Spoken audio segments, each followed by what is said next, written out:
Okay, પ્રિય વિદ્યાર્થી મિત્રો નમસ્કાર. શ્રી કેન્દ્ર મોડાસા હાઈસ્કૂલ વતીથી સૌ મિત્રોને નમસ્કાર.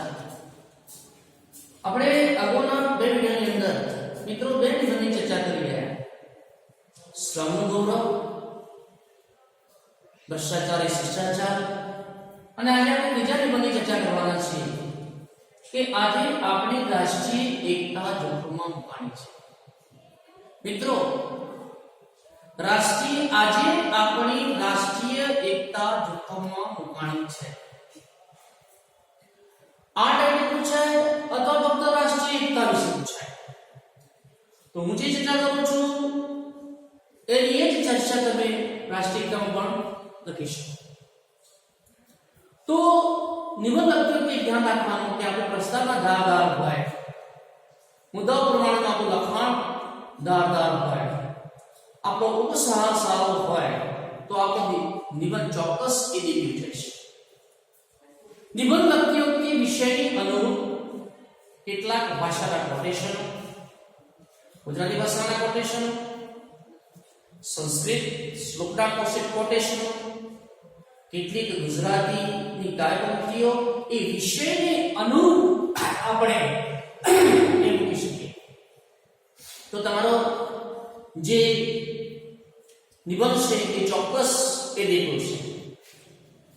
તો આજે આપણે આ નિબંધની ચર્ચા કરીએ કે આજે આપણી રાષ્ટ્રીય એકતા જોખમમાં મુકાણી છે. એમાં તમે જુઓ કે પાછળ 7 મુદ્દાઓ છે. એ 7 મુદ્દાઓને આપણે ધ્યાન રાખીશું. રાષ્ટ્રીય એકતાનો અર્થ, બીજો મુદ્દો છે ગંદુ રાજકારણ જવાબદાર. આપણી રાષ્ટ્રીય એકતા જોખમમાં મુકવાનું પહેલું કારણ છે ગંદુ રાજકારણ. બીજો મુદ્દો છે કાશ્મીરનો પ્રશ્ન. ત્રીજો મુદ્દો છે નક્સલવાદીઓનો પ્રશ્ન. ચોથો મુદ્દો છે ભાષાનો પ્રશ્ન. અને છઠ્ઠો મુદ્દો છે રાજ્યના સીમાડાનો. અને સાતમો મુદ્દો છે કોમવાદનો પ્રશ્ન. તો પહેલા આપણે રાષ્ટ્રીય એકતા નો અર્થ સમજી લઈએ કે રાષ્ટ્રીય એકતા એટલે શું. રાષ્ટ્રીય એકતા એટલે ભારત દેશની વિવિધ જાતિની પ્રજા, વિવિધ બોલતી પ્રજા, વિવિધ સંસ્કૃતિ ધરાવતી પ્રજા જ્યારે એક થઈને જીવે ત્યારે આપણે તેને રાષ્ટ્રીય એકતા છે દેશમાં એમ કહી શકાય.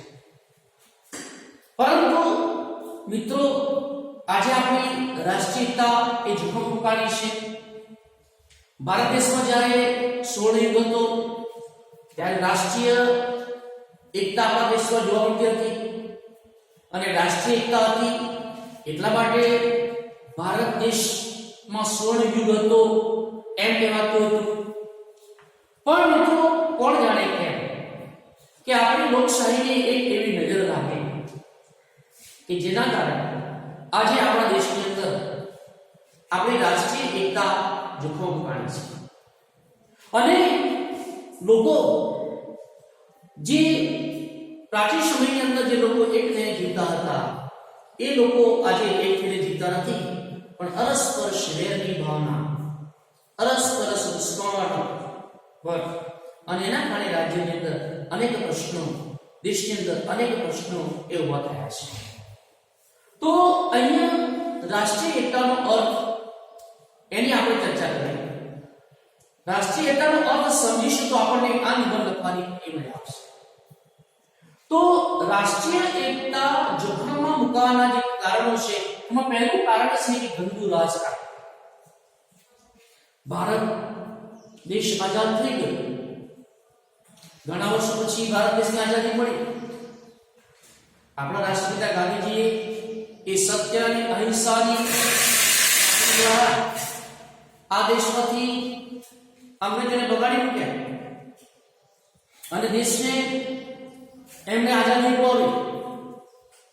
આપણા દેશના ઘણા બધા વીર સપૂતોએ એ બલિદાનો આપી અને દેશને આઝાદ કર્યો. પણ દેશને આઝાદી મળ્યા પછી કેટલાક સત્તાવાળાઓ રાજકારણીઓએ એ સત્તાને હાંસલ કરવા માટે એમણે કેટલાક દાવ પેચ કર્યા ખુરશી પ્રાપ્ત કરવા માટે. આવા લોકોને આપણે દેશદ્રોહી કહીશું કે જે લોકો લોકશાહી રીત રસમ મુજબ જે મતની કિંમત હતી એ પવિત્ર મતને ખંડિત કરવા માટે એમણે પૈસાથી એ મત ખરીદવાની કોશિશ કરી અને ગંદા રાજકારણનો પગબેસાવો થયો અને જેના કારણે આપણી રાષ્ટ્રીય એકતા એ જોખમ. તો આજે આપણા દેશની અંદર જે રાષ્ટ્રીય એકતા એ જોખમ મુકાણી છે એનું મૂળ કારણ આપણા દેશના જે નાગરિકો છે, જે ફક્ત કેટલાક એવા રાજકારણીઓ છે કે જે પોતે દેશ સેવક હોવાનો ડોળ કરે છે, જે લોકો એ દેશ પ્રત્યે એમને લાગણી છે, એ પોતે સાચા દેશ સેવકો છે, ત્યાં મોટા મોટા વક્તવ્ય આવે છે, પણ આવા લોકો ખરેખર દેશદ્રોહીઓ છે અને એમણે જે ગંદુ રાજકારણ એમણે ફેલાવ્યું છે એના મૂળમાં આપણી રાષ્ટ્રીય એકતા એ જોખમમાં મુકાય છે. તો પહેલો મુદ્દો છે કે ભાઈ ગંદુ રાજકારણ એ જવાબદાર છે.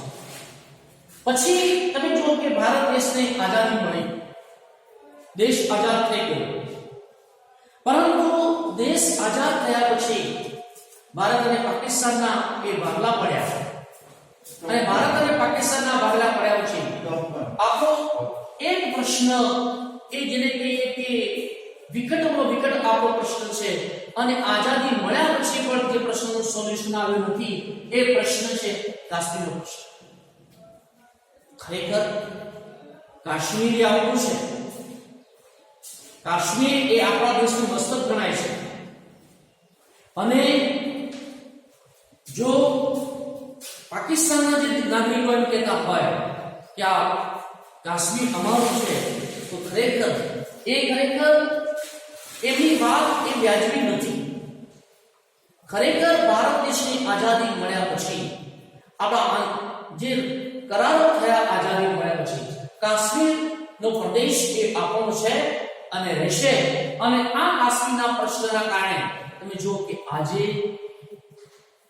એક વિકટ સમસ્યા એવી ઊભી થઈ છે કે આપણા પાડોશી દેશે આ કાશ્મીરનો વિસ્તાર હડપ કરવા માટે કેટલાક આતંકવાદીઓ ને એમને જન્મ આપ્યો છે અને આતંકવાદીઓને જન્મ આપી અને આપણા દેશની રાજકીય જે સ્થિતિ છે એ રાજકીય સ્થિતિને એ દોડવાનો પ્રયત્ન કરે છે.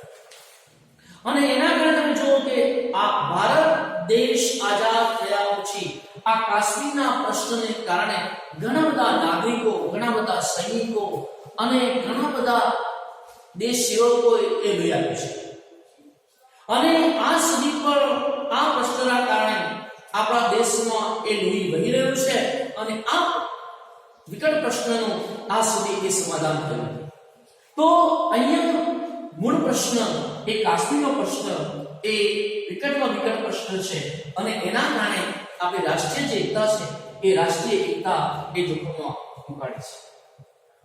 હવે આ પ્રશ્નને તેનું સમાધાન થાય એ માટે ઘણા બધા માણસો ગુમાઈ ગયા અને છતાં પણ આ પ્રશ્નનું આ સુધી સમાધાન આવ્યું નથી.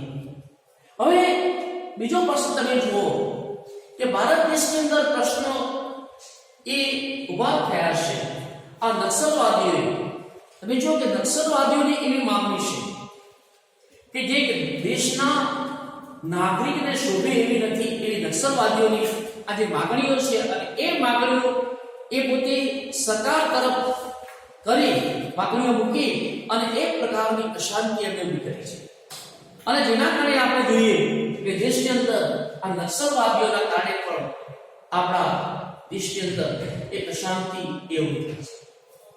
તો આ બધા પ્રશ્નો આ વિકટ પ્રશ્નો છે.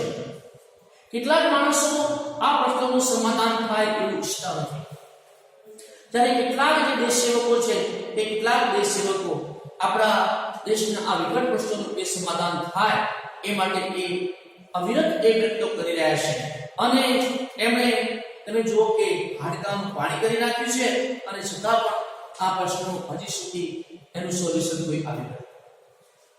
તો નક્સલવાદીઓના પ્રશ્ન પછી આપણો બીજો પ્રશ્ન જોઈએ ભાષાનો પ્રશ્ન. ભાષાના પ્રશ્નના કારણે પણ લોકો ઝઘડે છે. વિવિધ પ્રકારના રાજ્યના જે લોકો એમ કહે છે કે ભાઈ અમારા રાજ્યની આ માતૃભાષા છે એટલે એને કે છે દેશની ભાષા રાખો. ઉત્તર પ્રદેશના લોકો એમ કહે છે કે ભાઈ અમારી માતૃભાષા હિન્દી છે એટલે હિન્દી રાખો. પછી દક્ષિણ ભારતના લોકો એમ કહે છે કે અમારી ભાષા આ છે. કેરળના લોકો એમ કહે છે કે મારી અંગ્રેજી ભાષા છે એટલે રાષ્ટ્રીય ભાષા અંગ્રેજી રાખો. વિવિધ રાજ્યના લોકો એ પોતાના રાજ્યની જે માતૃભાષા છે એ માતૃભાષા ને રાષ્ટ્રભાષા એ બધા માટે એ પ્રયત્ન કરી રહ્યા છે અને એના માટે પણ એ લોકો ઝઘડી રહ્યા છે. તો આપણા દેશની અંદર આ ભાષાનો પ્રશ્ન પણ છે. ભાષાના પ્રશ્ન સિવાય આપણા દેશમાં કેટલાક બીજા પણ પ્રશ્નો છે. આજે આપણે જોઈએ છીએ કે ભારત દેશના જે રાજ્યો છે એ ભારત દેશના રાજ્યના સીમાડાઓનો પણ પ્રશ્ન પણ જોવા મળે છે. અને આજે તમે જુઓ કે જુદા જુદા રાજ્યના જે સીમાડાઓ છે એ જુદા જુદા રાજ્યના જે સીમાડાઓ માટે લોકો એ આજે ઝઘડી રહ્યા છે. જુદા જુદા રાજ્યની જે સીમા છે એ સીમાને એ લોકો અમુક રાજ્યની સીમા એ પોતાની હદ ગણાવે છે અને એના કારણે પણ દેશની અંદર અરાજકતા અને અશાંતિ એ ફેલાય છે. તો આ પણ એક મોટો પ્રશ્ન છે. આ રાજ્યના સીમાડાનો પણ એક પ્રશ્ન છે અને રાજ્યના સીમાડાના કારણે પણ આપણા દેશની જે રાષ્ટ્રીય એકતા છે એ રાષ્ટ્રીય એકતા એ જોખમમાં મુકાય છે. પછી બીજી વાત કરીએ તો ઘણા સમયથી એક પ્રશ્ન એ બહુ જ ચર્ચિત કોમવાદનો પ્રશ્ન. દેશના લોકો ધર્મના નામે ઝઘડાવા લાગ્યા. હિન્દુ કે મારો ધર્મ મોટો, મુસ્લિમ કે મારો ધર્મ મોટો અને હિન્દુ મુસ્લિમ વચ્ચે ની ધર્મની લડાઈ એ બહુ લાંબા સમય સુધી ચાલી. કેટલાક માણસોએ આ ધર્મના નામે પોતાની વોટ બેંક ઊભી કરવા માટે લોકોને અરસપરસ ધર્મના નામે પણ ઝઘડાવ્યા છે.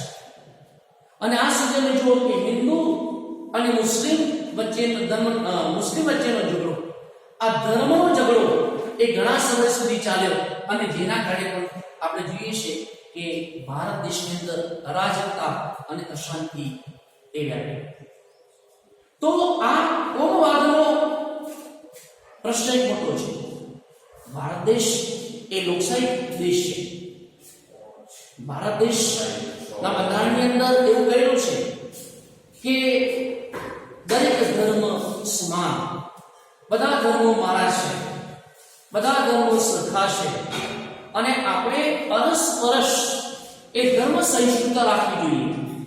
પણ કોણ જાણે કેમ પણ આપણા દેશના જે નાગરિકો છે એ આપણા દેશના નાગરિકો આ ધર્મ સહિષ્ણુતાની વ્યાખ્યા હજી સુધી લોકો સમજી શક્યા નથી અને એના કારણે લોકોને અરસપરસ ધર્મના નામે એ ઝઘડા કરાવે છે અને લોકો એ ઝઘડી રહ્યા છે. એના માટે એને જુઓ કે ઘણી બધી ગુનામતી થાય છે અને દેશમાં અશાંતિ ફેલાયેલી આપણને જોવા મળે છે. તો મિત્રો આવા બધા જે પ્રશ્નો છે, આવા બધા પ્રશ્નોના કારણે એક પ્રકારની અશાંતિ અને અરાજકતા આપણા દેશો ફેલાયેલી છે અને આપણે એમ કહીશું કે આપણા દેશની એ રાષ્ટ્રીય એકતા આજે જોખમમાં મુકાય છે. જો આ રાષ્ટ્રીય એકતા સ્થાપવી હોય તો ભારત દેશના દરેક નાગરિકે જે દેશના જે પ્રશ્નો છે એ પ્રશ્નોને સમજવાની એમને પ્રશ્નોને સમજવાની એમણે કેળવણી પડશે. પહેલા તો દેશની અંદર પ્રશ્નો કયા છે, કયા પ્રશ્નોનું કયું સમાધાન હોઈ શકે અને આપણે કેવી રીતે દેશને સહાયક થઈ શકીએ. દેશે આપણા માટે ઘણું કર્યું છે તો આપણે આપણા દેશની અંદર એક રાષ્ટ્રીય એકતા એ સ્થપાય એ માટે આપણે કયા પ્રયત્નો કરવા જોઈએ. એક સાચા નાગરિક તરીકે આપણે આ વાત એ વિચારવી છે. તો મિત્રો આટલા મુદ્દાઓ ધ્યાનમાં રાખી અને તમે જો નિબંધ લખવાનો પ્રયત્ન કરશો તો ચોક્કસ સારી રીતે મોટી રીતે નિબંધ લખી શકશો અને તમે જાતે જો નિબંધ લખવાનો પ્રયત્ન કરશો તો ચોક્કસ નિબંધને ન્યાય આપી શકશો એવી મને આશા છે. જય ભારત. ઓકે ચાલો ઓકે મજા છે.